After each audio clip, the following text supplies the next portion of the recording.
Muy buenos días, mi nombre es Joan Manuel Camayo Núñez, hago parte del curso de psicología, de la carrera de psicología, discúlpeme, del curso de diagnósticos psicológicos.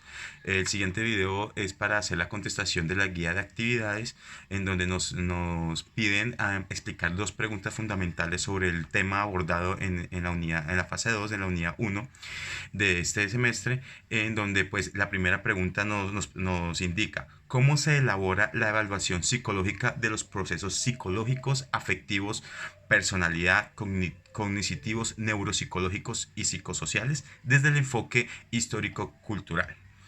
Se puede decir que como inicio que la concepción histórico-cultural no solo se define como lo definió Rousseau, sino en una concepción que plantea una posible explicaciones acerca de cómo se interactúan los componentes biológicos. Es muy importante, pues esto pues es lo histórico-cultural y la psicología en el desarrollo del sujeto y el papel y la dinámica del efecto y lo cognitivo y en lo extremo y en lo interno y lo social y lo individual o personal que se constituyen a mi juicio, como dice el autor de las unidades de las lecturas, perdón, en una adecuada plataforma para la conceptualización de la evaluación y el diagnóstico educativo y psicológico. La concepción histórico-cultural no solo se define como lo dice Rousseau, sino que también es un papel que abarca todo el enfoque que se puede decir que se puede tratar con lo cognitivo, con lo social o como ya hemos dicho anteriormente, en lo individual.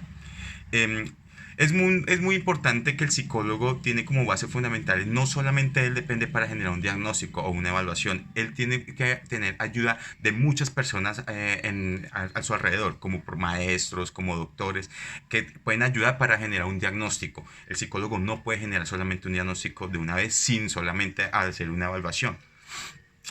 Se puede, como un ejemplo, el maestro tiene que explorar las estructuras cognitivas, poniendo un contexto hacia un niño y los intereses que él demuestra, qué es lo que lo están formando, qué es lo que él quiere. Y para esto están las vías de formación o que pudieran formarse con determinada facilidad y con determinada brevedad. Producto de la estimulación y labor que ellos realicen para promover los maestros, el sujeto que se produzca una construcción y una estructuración o formación. Respecto a la educación y la concepción de histórico-cultural, es para promover el desenvolvimiento y el diagnóstico y la evaluación que tienen que ser instrumentos para apreciar cómo va el proceso educativo. Si se produce o no el desenvolvimiento esperado o ayudar a la educación a la estimulación, es muy importante que seguir promoviendo ese desenvolvimiento. Y esto sería una concepción concreta acerca acerca de cómo es el diagnóstico y para qué es el diagnóstico y la evaluación.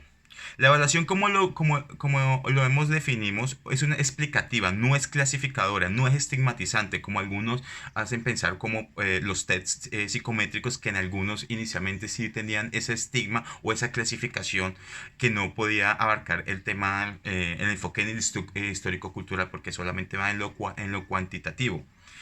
Em, y respecto con la orientación de la intervención es muy importante promover y producir el desarrollo que se hace necesario. En segundo lugar, podemos plantear una metodología concreta con el diagnóstico y la evaluación. La evaluación de psicológico es un proceso en esto, es muy importante, de gran importancia que coincida con el tratamiento y la evaluación posterior del sujeto que exige del psicólogo, no solo maestría para aplicar las técnicas, sino además esto lo subrayó también con una experiencia vinculada. Podemos poner un ejemplo como colocaron en las guías entre el mecánico y el psicólogo, que se hacen una evaluación los dos y los dos hacen un diagnóstico, pero son dos cosas muy diferentes. En un objeto de estudio, porque los dos necesitan conocer el proceso interno de cada. El mecánico es el carro y el psicólogo el cerebro de las personas, del ser humano. Eso es para mirar qué es lo que está ocurriendo en el interior en este caso, o el carro o la persona. El cerebro en el contexto dinámica de las relaciones interpersonales, en la personalidad del sujeto, por lo tanto es imprescindible que esta aclaración acerca de dónde está la unidad y las diversas de las diferencias de los problemas.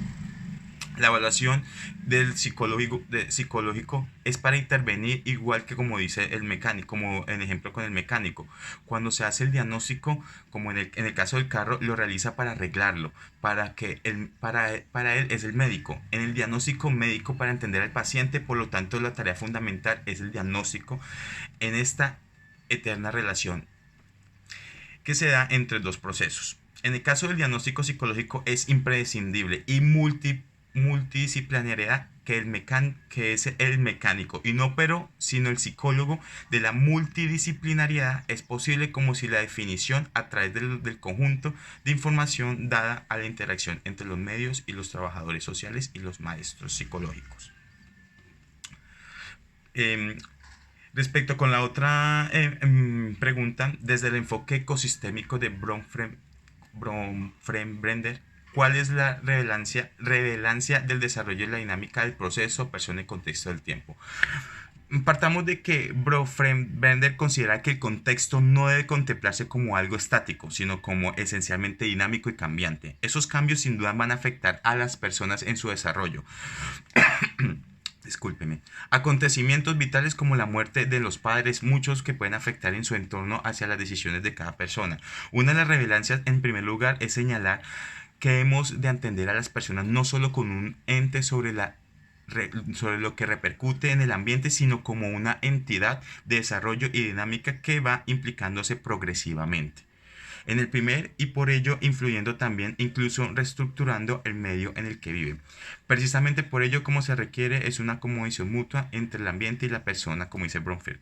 Señala que la interacción entre ambos es bidireccional y caracteriza por su reciprocidad el sistema ecológico. El sistema ecológico que propone Bronfenbrenner es dinámico y más que estático, y los procesos que influyen en el desarrollo son continuos, es interactivos. La influencia de un factor simple en cualquiera de los sistemas, en cualquier punto o momento, solo puede ser predicho a través de la observación hacia el niño en el contexto de un sistema ecológico más externo. Como miramos en las guías, Bronfenbrenner saca 4 estratos que es del estado cultural o enfoques del entorno hacia las personas. La influencia en factor simple que en cualquiera de los sistemas y cualquier punto de momento solo puede ser predicho a través de la observación del niño. De un sistema ecológico extenso, las características multivariedades y multisistemáticas dinámicas en todos los modelos son útiles para comprender las complejas influencias que configuran el desarrollo. Es muy importante y aclarar esto, que para un desarrollo de una sociedad es muy importante la educación, es muy importante la educación. Para eso es muy importante estudiar desde un inicio los niños, como proponían los psicólogos anteriores en las guías, como observamos, decían de que para un inicio de todo entender de cómo ha evolucionado el pensamiento, podemos observar primero la infancia, y de ahí donde se basan todos esos estudios, a través de los estudios hacia los niños. Un ambiente que es sentido como plástico moldeable hacia un niño y que se convierte en participantes activos en su propio crecimiento moldeable. Unos niños se convierten en participantes activos en su propio crecimiento, otros no. Y en su ambiente, un ambiente que es tendido como el plástico moldeable para esos niños. El mismo ambiente contexto que personas no influyen por igual todos los niños, sino que se adaptan cada niño se adapta a su entorno. Así el propio niño se convierte en un fuerte determinante de las experiencias, posibilidades de que disponen a lo largo de su desarrollo. Las desviaciones en el desarrollo ocurrirán desde la perspectiva cuando se relacionan los mecánicos integrativos de los niños que impiden el funcionamiento de su habilidad autocorrectora, o cuando las fuerzas del ambiente presentes en todo el desarrollo son tan severas que impiden los procesos normales de integración que se deben ocurrir en un ambiente normalizado.